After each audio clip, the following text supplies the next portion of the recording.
Let's go to our quiz review worksheet from yesterday that you picked up yesterday. Let's look at our quiz review. There's still one more section that I haven't gone over. I'll do that tomorrow, but I think maybe it's good just for us, to kind of review everything that we've learned so far. We'll do pages 1 through 4. Hopefully, we can get through a good chunk of it today. So take a look at number 1. We know that you're going to be tested on integration by parts, and there's 2 distinct methods for integration by parts. We can tell something could fall into that category of this method when we have 2 different types of functions being multiplied. If I have exponential with a polynomial or a log with a polynomial, that's usually an indication that we may have to go through integration by parts. It doesn't always mean that it's going to be the case, but because this is a BC topic and you're expected to see it, and this is what I'm tempting you on, you can kind of expect that's going to be the case here. Oh, yeah.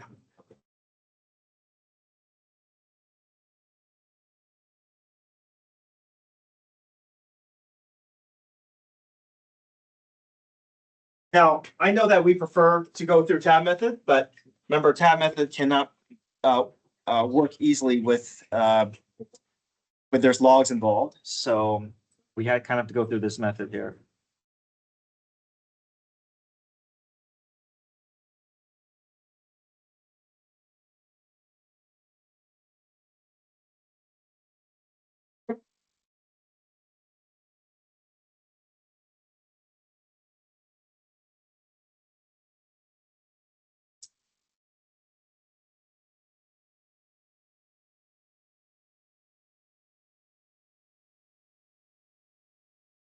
So we know the log expression has to be the f, and then the other one will be the RG prime.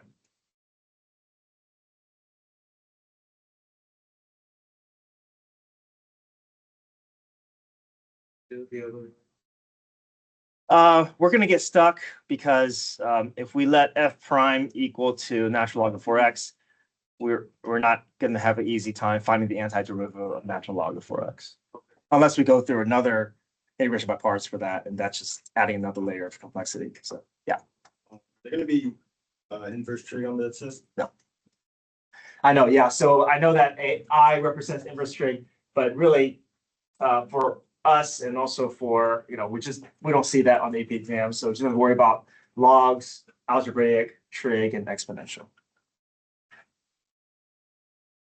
Okay, so try that, and then I'll go over the steps with you. But if you're working ahead, that's great. You guys have the key, so our goal is to see if we can get through pages 1 through 4 today.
Okay. We let our f value be natural log of 4x.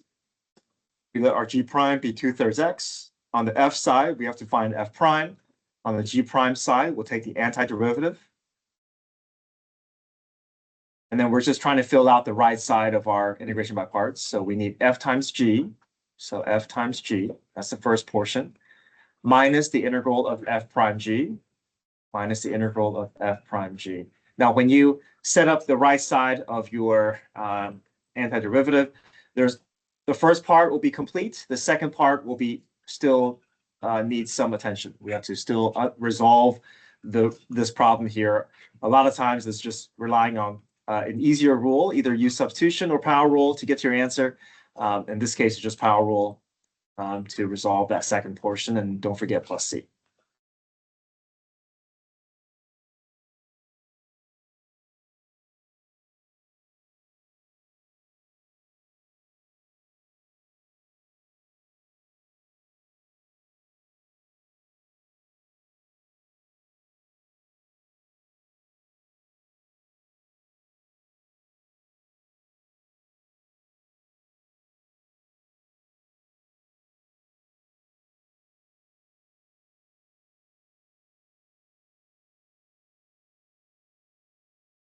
Number two, it looks like a straightforward use substitution problem, but there is an issue with one of the bounds here. What's our issue here? Yeah, there's very asymptote where 6, right? So we have to think of this as, oh, I'm taking the integral from 0 to 6 from the left side of 6. I'm not going to exactly reach 6, but I can approach 6 since there's an asymptote sitting at 6. So we have to involve one-sided limits.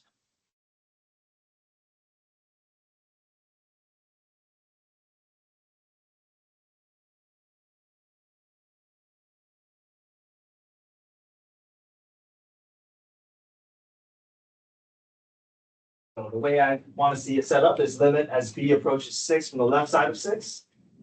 Integral from 0 to b. So now you can go through your normal procedure of, in this case, use substitution, getting it ready for power rule, evaluating your upper and lower bounds. And once you've evaluated your b and your 0, then you can think about, okay, what's going to happen if I replace 6 in for b for the left side of 6? Am I going to get a real number, or am I going to get infinity? And if any of my conclusions gets me to infinity, I know that I have a I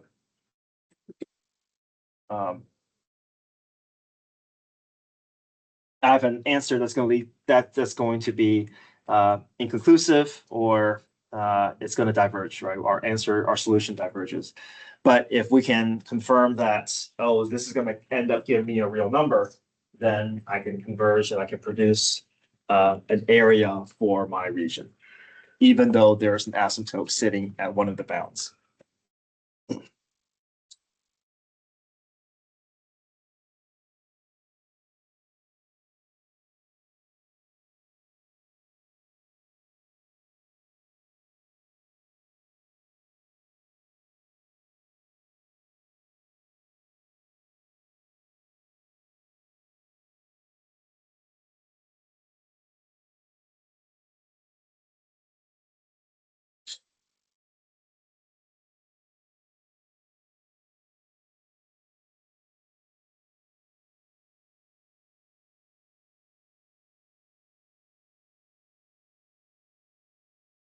Remember, when you're evaluating your bounds using your one-sided limit, you always want to start off by testing your real number, right? Don't do any decimal values, just plug in 6.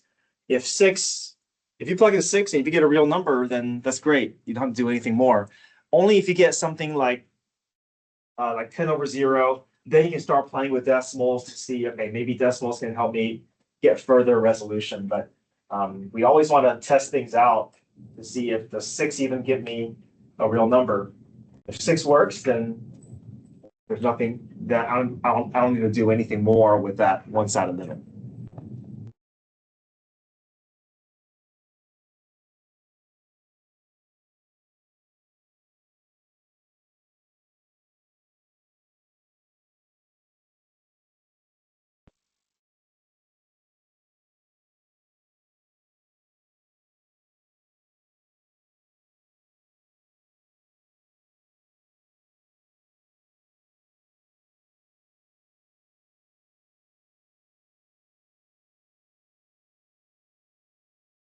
going through use substitution, my u value is 6 minus x, my derivative is -1. I make my substitutions. I find my antiderivative using power rule. I bring back my original variable. I plug in my upper bound minus lower bound. And once I'm here, I'm just going to test out 6. The 6 going to work here for me. If I plug 6 in for b, I get 6 minus 6 is 0. That's great. 0 will converge. 0 plus 2 root 6. That's a real number. So I'm able to arrive at a real answer despite my vertical asymptote.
Number 3, we also see a pairing of 2 different types of functions being multiplied. This is also integration by parts, but this is a better fit for tab methods since there's no logs involved, and we can let our algebraic expression be our f. We can let our cosine be our g.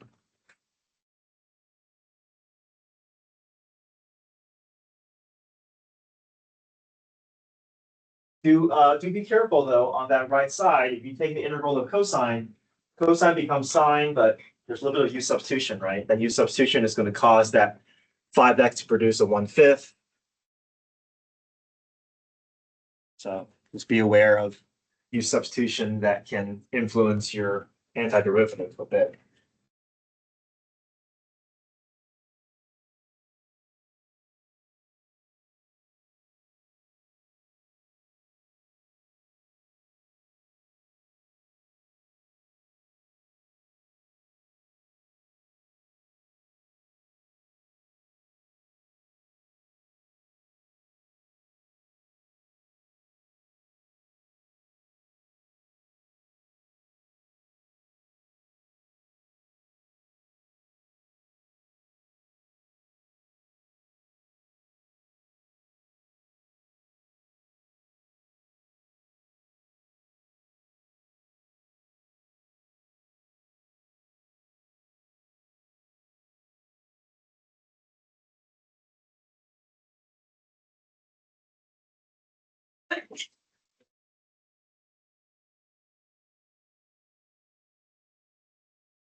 Number 4, it's also a great opportunity to apply tab method.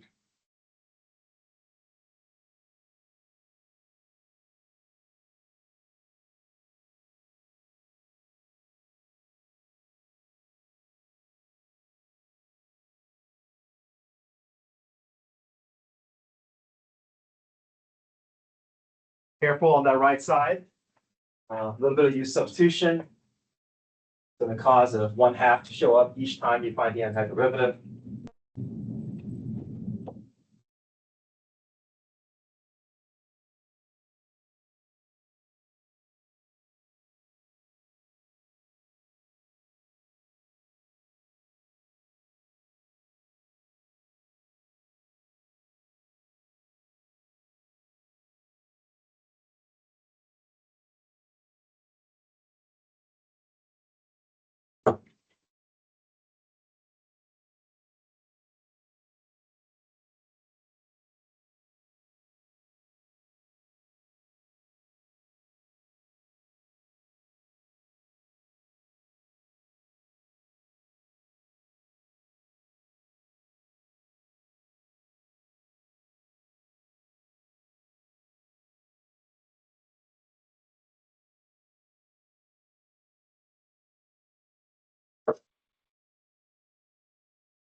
I think number 5 is a good candidate for partial fraction because your denominator can be factored and your denominator is showing a gap in degrees there.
So you're going to factor your denominator. You're going to split that up into a over x plus 2 plus b over x plus 4. You're going to go through your cover-up method, find the factors associated with each of your denominator terms, and then just look at your first, look at your original problem and plug in and find the associated a and b value that you can then use to finish off the rest of your integral problem, which it should just be a combination of multiple natural log rules.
I probably won't put a problem like number 6 on the quiz, but I think it's still worth to go over since um, we've seen something like this on the AP exam before. So let me go over number 6 in detail here.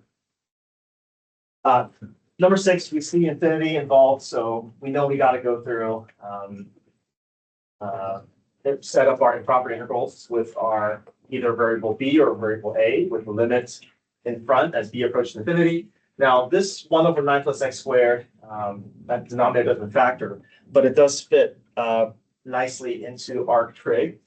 We know arc trig is a good fit if the denominator has a gap, higher degree of 2 or more difference between the denominator and the numerator.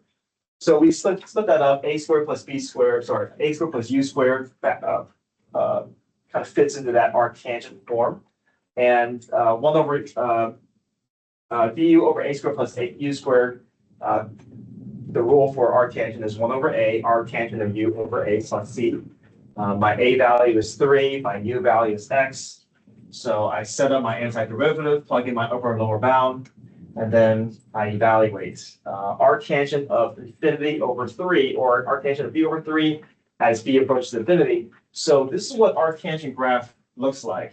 It's kind of like a tangent graph that is flipped on its side. So instead of my vertical asymptote being negative pi over 2 and pi over 2, here my horizontal asymptotes is between negative pi over 2 and pi over 2. And if you follow the picture in the graph of arctangent, as you move to the right, it's going to kind of move closer towards that ceiling of pi over 2, that horizontal asymptote. So this ends up headed towards pi over 2. So 1/3 pi over 2 minus 1/3 of 0. Arctangent is 0. Another way of thinking about this is asking, when is tangent of theta equal to 0? And tangent of 0 is equal to 0. So that's why that's 0. That gives you pi over 6.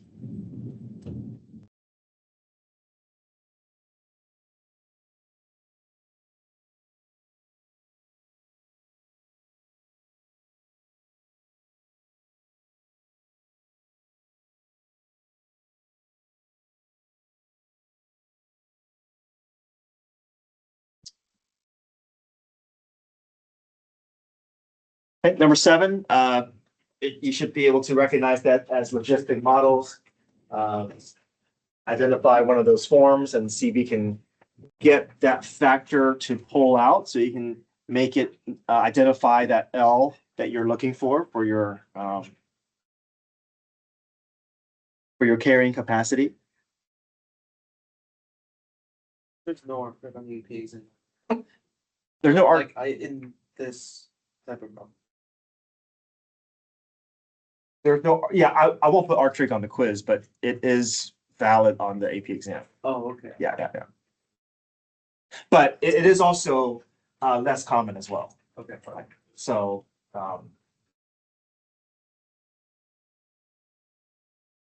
then also, if arc trig shows up on the AP exam, likelihood is that it's going to be arc tangent. Yeah.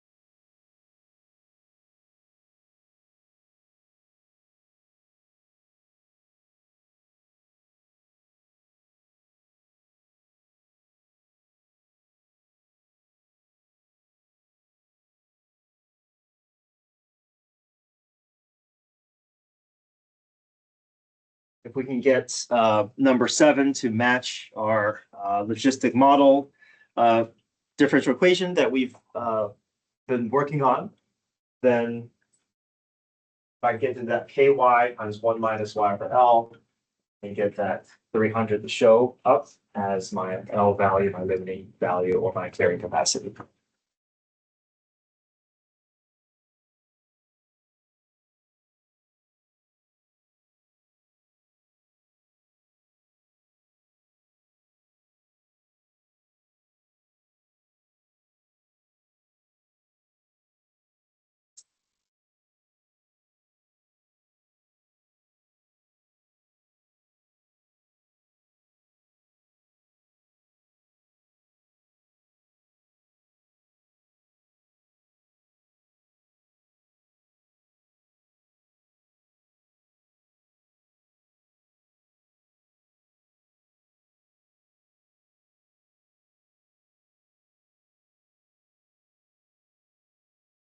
Number 8 and 9, you can set up your table for Euler's method.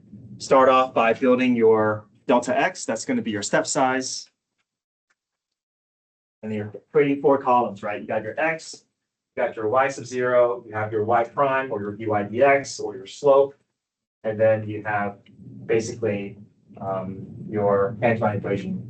Y equals y sub 0 plus dy dx times delta x, or y prime times delta x. And you're just moving your way through the rows.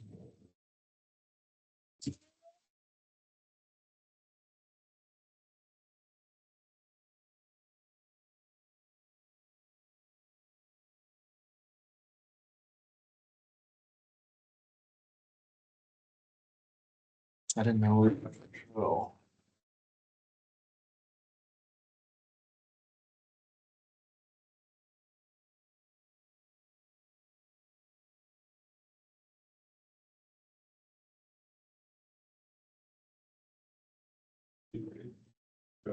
Okay, so medical tabletop drill.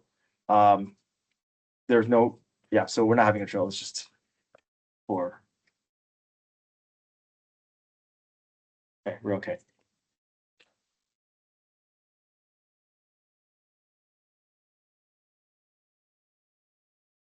The boring student.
I think it's a living value for function setting. How did you find out this?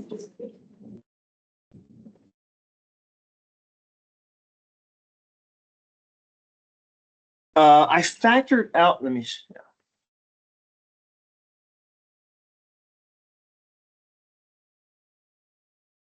I'm trying to get this to look more like this form here with the y's separated and factored out. So I factored out the y over 5.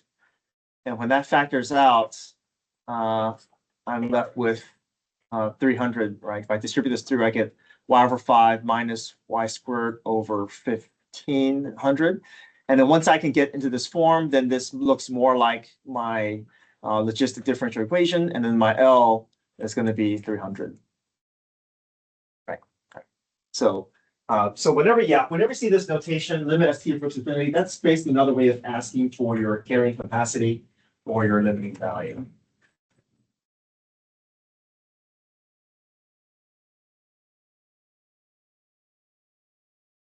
Okay, check your steps for 8. Let me know if you have any questions there.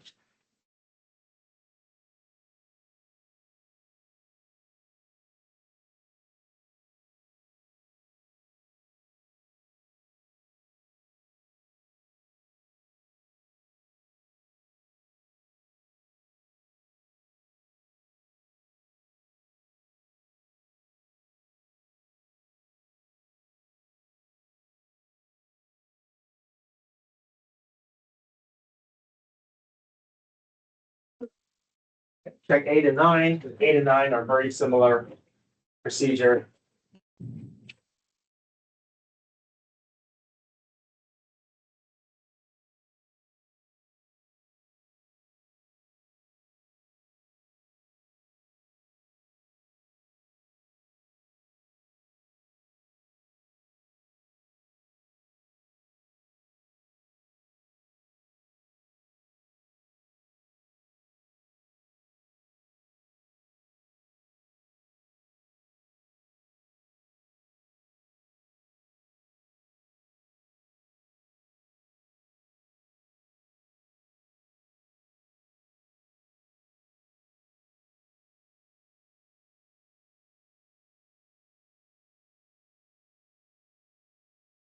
Any questions with 8 or 9?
I do want to talk through the last page, page 4, with these limit problems. These limit problems are ones that we want to involve L'Hopital's rule, but the issue is that it doesn't quite fit into that 0 over 0 or infinity over infinity form that we're looking for.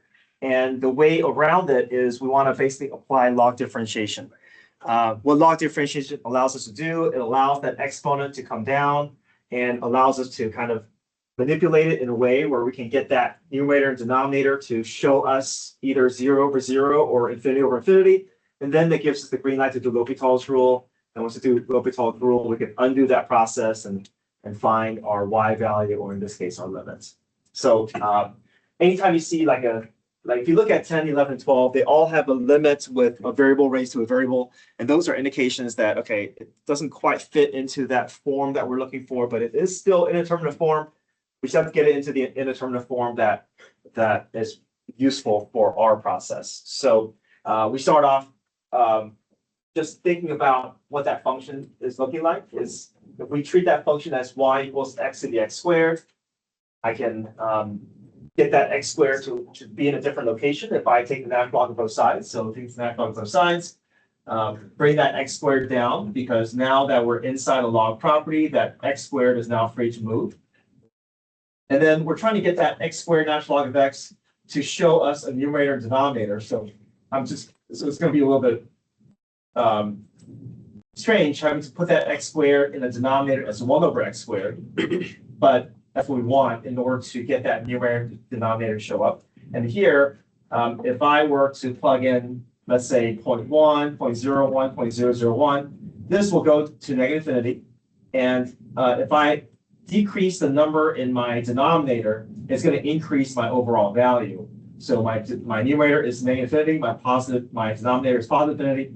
This is now in a proper indeterminate form that we want for L'Hopital's rule. So now that gives us the green light to do L'Hopital's rule to find the derivative. Natural log becomes 1 over x. We clean that 1 over x squared up as x to the negative 2. We find the derivative there as well. Do some cleanup within our expression. We get it all the way to negative x squared over 0. Now, if I reevaluate my limits, remember, we always want to test the real number first before we're forced into anything with decimals. If my integer value works, then that's my answer. So 0 works perfectly fine. It gives me a limit of 0. So I know that this result is giving me 0. But I'm still not quite at the end yet. There's still that natural log I have to resolve. So if I raise both sides with e as the base, I can prove that what I'm really looking for is y equals 1, and that's my limit. Sure. Quick question. When finding an approximation using Euler's method, do you just box your answer like in the table, or do you have to write out a separate statement that says, oh, f of whatever approximates to this number? Yeah, I want you to make that conclusion that ultimately show me that you understand what this number means. This number is our approximated value for f of 0.5. Okay. Yeah.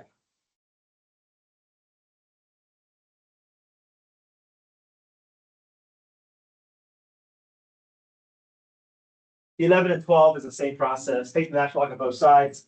Bring that exponent down, manipulate it to get that numerator denominator to show up. Convince yourself that you're getting infinity over infinity or 0 over 0. Show that the condition is right for L'Hopital's rule. Then find the derivative, then reevaluate. We should be able to get to a real number, but remember, you have to undo that natural log process and figure out what y is equal to, and that is our limit.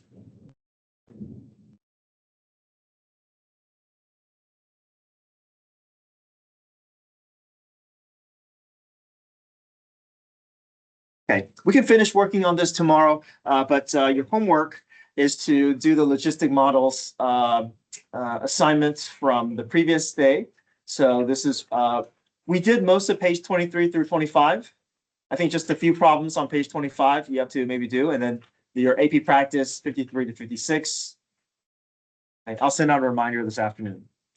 And then tomorrow, we'll have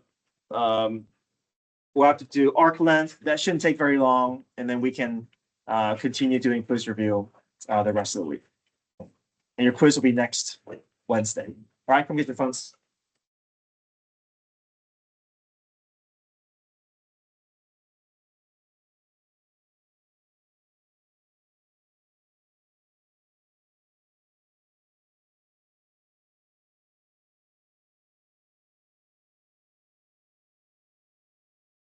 Yeah.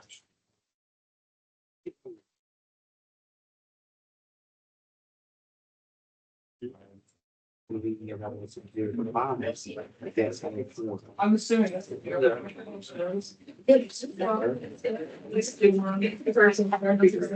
I still think I can. That's a pie. Yeah. Oh, you're sibling, you're probably. I can think. Is it possible that some of it is dipping below the x-axis? Oh, it's Obviously negative.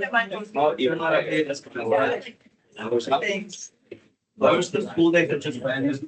Let me look at that. I'm not exactly sure. Yeah. They look like, there's like. That was number 3. Okay. I'll look at that. Thanks. Okay. No, low-key, it's probably good for a lot of people to like help them study for shit. No, you don't want. And by a lot of people, I mean me. Come and go.